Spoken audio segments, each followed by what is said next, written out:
ಕೊಳವೆ ಬಾವಿಯಲ್ಲಿ ಸುರಕ್ಷಿತವಾಗಿದೆ ಮಗು ಸಾತ್ವಿಕ್. ಇನ್ನೇನು ಕೆಲವೇ ಕ್ಷಣಗಳು ಮಗುವನ್ನ ಕೊಳವೆ ಬಾವಿಯಿಂದ ಹೊರಗೆ ತೆಗಿತಾರೆ. ಅಳುವ ಧ್ವನಿಯನ್ನ ಕೇಳಿ ನಿಟ್ಟುಸಿರು ಬಿಟ್ಟಿದ್ದಾರೆ ರಕ್ಷಣಾ ಸಿಬ್ಬಂದಿ. ಅವ್ರ ಹೃದಯನು ಡಬ್ ಡಬ್ ಹೊಡ್ಕೋತಾ ಇತ್ತು. ಮಗು ಬದುಕಿದೆಯಾ ಇಲ್ವಾ ಅಂತ. ಖಂಡಿತ ಮಗು ಬದುಕಿದೆ.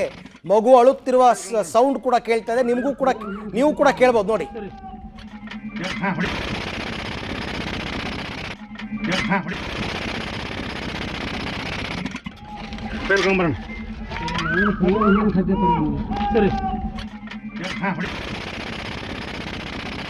ಈ ಬಗ್ಗೆ ಮತ್ತಷ್ಟು ಮಾಹಿತಿ ನನ್ನ ಕೊಲೀಗ್ ಪುರುಷೋತ್ತಮ್ ಅವರಿಂದ ಮಾಹಿತಿ ಪಡೆಯೋಣ. ಪುರುಷೋತ್ತಮ್, ಕೊಳವೆ ಬಾವಿಯಿಂದ ಮಗುವನ್ನ ಇನ್ನೂ ಹೊರಗೆ ತೆಗೆದಿಲ್ವಾ? ಮಗು ಸುರಕ್ಷಿತವಾಗಿದೆ ಅಂತ ಗೊತ್ತಾಗ್ತಾ ಇದೆ ಅದ್ರ ವಾಯ್ಸಿಂದ. ಖಂಡಿತ. ಯಾಕೆ ಅರವಿಂದ್, ಸೌಂಡ್ ಕೂಡ ಕೇಳಿ ಬರ್ತಾ ಇದೆ. ಮಗು ಒಂದ್ ಏನು ಅಳ್ತಾ ಇದೆ, ಅಳೋ ಸೌಂಡ್ ಕೇಳಿ ಬರ್ತಾ ಇದೆ. ಇನ್ನು ಏನು ಆ ಕಾರ್ಯಾಚರಣೆ ನಡೆಸ್ತಾ ಇದೆ ಅಂತ ರಾಮಚಂದ್ರ ಇದ್ರು, ಅವರು ಕೂಡ ಪಬ್ಲಿಕ್ ಗೆ ಸ್ಪಷ್ಟಪಡಿಸಿದ್ರು. ಮಗು ಈ ರೀತಿ ಅಳ್ತಾ ಇದೆ, ಆ ಧ್ವನಿನೂ ಕೂಡ ಕೇಳಿದೀನಿ ಅಂತ ಹೇಳಿ. ಈಗ ಅದು ಏನು ಅಳೋ ಅಂತ ಏನ್ ಧ್ವನಿ ಇದೆ ಅದು ಕೂಡ ಆಡಿಯೋ ಪಬ್ಲಿಕ್ ಗೆ ಸಿಕ್ಕಿದೆ. ಇದರಿಂದ ದೃಢಪಡುತ್ತೆ ಮಗು ಜೀವಂತವಾಗಿದೆ ಅಂತ ಹೇಳಿ. ಇದು ಖುಷಿ ವಿಚಾರ ಅಂತಾನೆ ಹೇಳ್ಬೋದು. ಏನು ನಿರಂತರವಾಗಿ 16 ಗಂಟೆಗೆ ಹೆಚ್ಚು ದಿಕ್ಕಲ್ಲ ಏನೋ ಒಂದು ಕಾರ್ಯಾಚರಣೆ ನಡೆಸಿದ್ರು, ಇದು ಸಕ್ಸಸ್ಫುಲ್ ಆಗ್ತಾ ಇದೆ ಅಂತಾನೆ ಹೇಳ್ಬೋದು. ಇನ್ನು ಮಗುವಿನ ಏನು ಹೊರಗಡೆ ತೆಗಿತಾರೆ, ತಗೊಂಡ ನಂತರ ಕೂಡ ಏನಂದ್ರೆ ಚಿಕಿತ್ಸೆ ಕೊಡ್ಲಿಕ್ಕೆ ಕೂಡ ಈಗ ಸಂಪೂರ್ಣ ವ್ಯವಸ್ಥೆನ ಅರವಿಂದ್ ಮಾಡ್ಕೊಂಡಿದ್ದಾರೆ. ಅದೇನೋ ಒಂದು ಪಿಂಕ್ ಬಟ್ಟೆ ಕಾಣಿಸುತ್ತಲ್ಲ, ಏನದು ಪುರುಷೋತ್ತಮ್ ಅದ್ರಲ್ಲಿ ಆ ವಿಡಿಯೋದಲ್ಲಿ? ಅರವಿಂದ್, ಅದೇನಂದ್ರೆ ಈ ಪಿಂಕ್ ಬಟ್ಟೆ ನಮ್ಮ ಕೆಳಗಡೆ ಒಂದು ಬೆಡ್ಶೀಟ್ ಹಾಕಿದ್ದಾರೆ. ಅಂದ್ರೆ ಮಗುನ ಏನು ಕೆಳಗಡೆ ಕೊಳವೆ ಬಾವಿಯಿಂದ ಬೀಳುತ್ತೆ, ಬಿದ್ರೆ ಅಲ್ಲಿ ಹಿಡ್ಕೊಳ್ಳಿಕ್ಕೆ ಅಂತ ಹೇಳಿ ಒಂದು ಬೆಡ್ಶೀಟು ಮತ್ತು ದಿಂಬು, ಅಂದ್ರೆ ಮೆತ್ತಿಗೆ. ಯಾಕಂದ್ರೆ ತಲೆ ಏನು ತೆಳಗಾಗಿದೆ, ಆ ಕಾರಣಕ್ಕಾಗಿ ತಲೆ ಏನು ಕೆಳಗಡೆ ಆಗಿ ಬಿದ್ರೆ ಅವಾಗ ತಲೆ ಕೂಡ ಒಂದು ದಿಂಬು, ಮೆತ್ತನೆ ದಿಂಬು ಮೇಲೆ ಬೀಳಲಿ ಅನ್ನೋ ಕಾರಣಕ್ಕಾಗಿ ಒಂದು ದಿಂಬು ಮತ್ತು ಆ ಕೆಂಪು ಬೆಡ್ಶೀಟ್ ಕೂಡ ಹಾಕಿದ್ದಾರೆ ಅರವಿಂದ್. ಈಗ ಆ ಮಗುವನ್ನ ಇವರು ಟಚ್ ಮಾಡಿದಾರಾ? ಮಗುನ ಟಚ್ ಮಾಡಿದ್ರೆ ಇನ್ನೂ ಒಂದು 5ರಿಂದ 10 ನಿಮಿಷ ಆಗುತ್ತೆ ಅಂತ ಹೇಳ್ತಾ ಇದ್ದಾರೆ. ಅಂದ್ರೆ ಮಗುನ ಏನಿದೆ ಸುರಕ್ಷಿತ, ಈಗ ಮೇಲ್ಗಡೆ ಏನಿದೆ ಅಲ್ಲಿಂದ ಕೆಳಗಡೆ ಹಗುರವಾಗಿ ಬಿಡ್ತಾರೆ. ಬಿಟ್ಟ ನಂತರ ಅದನ್ನ ಕೆಳಗಡೆ ತಕ್ಕೊಳ್ಳೋದು ಒಂದು ಪ್ರೊಸೆಸ್ ಮಾತ್ರ ಉಳ್ಕೊಂಡಿದೆ. ಈಗ ಕೊಳವೆ ಬಾವಿನ ಕೂಡ ರೀಚ್ ಆಗಿದ್ದಾರೆ.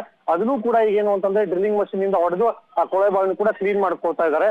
ಅದಾದ ನಂತರ ಈಗ ಮಗುನ ಕೆಳಗಡೆ ತಗೊಂಡು ಏನು ಆ ಬೆಡ್ಶೀಟ್ ಹಾಕಿದ್ದಾರೆ, ಕೆಲ ಬೆಡ್ಶೀಟ್, ಆ ಬೆಡ್ಶೀಟ್ ಮೇಲೆ ಅಥವಾ ದಿಂಬಿನ ಹಾಕಿದ್ದಾರೆ ಅದ್ರ ಮೇಲೆ ಮಗುನ ಕೆಳಗಡೆ ತಗೊಂಡು ಆಮೇಲೆ ಹೊರಗಡೆನ ಪಾಸ್ ಮಾಡ್ಕೊತಾರೆ. ಅಂದ್ರೆ ಯಾರಾದ್ರೂ ಒಬ್ರು ಆ ಮಗುವನ್ನ ಕೈಯಿಂದ ಹಿಡ್ಕೊಳ್ಳೋ ಅಷ್ಟು ಹತ್ರಕ್ಕೆ ಹೋಗಿದಾರ ಅಂತ ನಾನು ಕೇಳ್ತಾ ಇರೋದು ಪುರುಷೋತ್ತಮ್. ಖಂಡಿತ. ಕೈಗಳು ಹೇಳಿದ್ನಲ್ಲ, ಕೈಗಳು ಎರಡು ಕೂಡ ಕೈಗಳು ಒಬ್ರಲ್ಲ ಇಬ್ರು ಕೂಡ ಕೈ ಹಾಕಿ ಕೈಯಿಂದನ ತಕೋಬಹುದು. ಆ ರೀತಿ ಏನೋ ಒಂದು ಸುರಂಗ ಮಾಡ್ಕೊಂಡಿದ್ದಾರೆ ಅಂತ ಹೇಳ್ಬೋದು. ಅಡ್ಡಲಾಗಿ ಏನ್ ಸುರಂಗ ಮಾಡಿದ್ದಾರೆ ಅಲ್ಲಿ ಸಂಪೂರ್ಣವಾಗಿ ಕೈಗಳು ಹೋಗುತ್ತೆ. 4 ಜನ ನಿಂತಿರ್ತಾರೆ, ಬರೀ 2 ಜನರು ಕೂಡ ಆಜು ಬಾಜು ನಿಂತು 2 ಕೈಗಳನ್ನ ಹಾಕಿ 4 ಕೈಗಳಿಂದ ಮಗುನ ತಕ್ಕೋಬಹುದು ಅರವಿಂದ್. ಓಕೆ, ಇದೆಲ್ಲ ಆಗೋದಕ್ಕೆ ಇನ್ನೊಂದು 10 ನಿಮಿಷ ಆಗ್ಬೋದಾ? ಖಂಡಿತ. ಇನ್ನು 10 ನಿಮಿಷದಲ್ಲಿ ಮಗು ಎಷ್ಟು ಸುರಕ್ಷಿತವಾಗಿ ಹೊರಗಡೆ ತೆಗೆದುಕೊಳ್ಬಹುದು ಅರವಿಂದ್. ಓಕೆ, ಹಾಗೆ ಸಂಪರ್ಕದಲ್ಲಿದೆ ಪುರುಷೋತ್ತಮ್. ಮತ್ತೆ ನಿಮ್ಮ ಜೊತೆನಲ್ಲಿ ನಾನು ಮಾತನಾಡ್ತೀನಿ. ಒಟ್ಟಾರೆ ಇನ್ನೂ ಮಗುವನ್ನ ಕೊಳವೆ ಬಾವಿಯಿಂದ ಹೊರಗೆ ತೆಗೆದಿಲ್ಲ, ಬಟ್ ಆ ಮಗು ಅಳುತ್ತಾ ಇರೋದು ಗೊತ್ತಾಗ್ತಾ ಇದೆ. ಮತ್ತೆ ಅದಕ್ಕೆ ಮಗುವನ್ನ ಟಚ್ ಮಾಡೋ ಅಷ್ಟು ಇವ್ರು ಹತ್ರಕ್ಕೆ ಹೋಗಿದ್ದಾರೆ. ಸಿಬ್ಬಂದಿ ಕೈಯಿಂದ ಮಗುವನ್ನ ಹಿಡಿಬಹುದು, ಕೈ ಕಾಲನ್ನ ಹಿಡ್ಕೋಬಹುದು, ಅಷ್ಟು ಹತ್ರಕ್ಕೆ ಹೋಗಿದ್ದಾರೆ. ಬಟ್ ಆ ಮಗು ಕೆಳಗಡೆಗೆ ಬಂದು ಕೆಳಗಡೆಯಿಂದ ಎಳ್ಕೋಬೇಕಾಗತ್ತೆ. ಅದಕ್ಕೋಸ್ಕರ ಇನ್ನೊಂದು ಸ್ವಲ್ಪ ಜಾಗ ಮಾಡ್ಕೋತಾ ಇದ್ದಾರೆ ನನ್ನ ಪ್ರಕಾರ.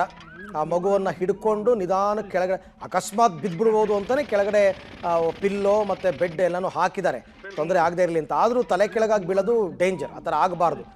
ಇನ್ ಕೇಸ್ ಆಫ್ ಎಮರ್ಜೆನ್ಸಿ ಆ ಥರ ಮಾಡಿರೋದು. ಮಗುವನ್ನೇನು ಕೆಳಗಡೆ ಬೀಳಿಸ್ಬಿಡಲ್ಲ, ಹಿಡ್ಕೋತಾರೆ. ಹಿಡ್ಕೊಂಡು ನಿಧಾನ ಕೆಳಗಡೆ ತನಕ ತಂದು ಆಮೇಲೆ ಮಗುವನ್ನು ಎಳ್ಕೋತಾರೆ.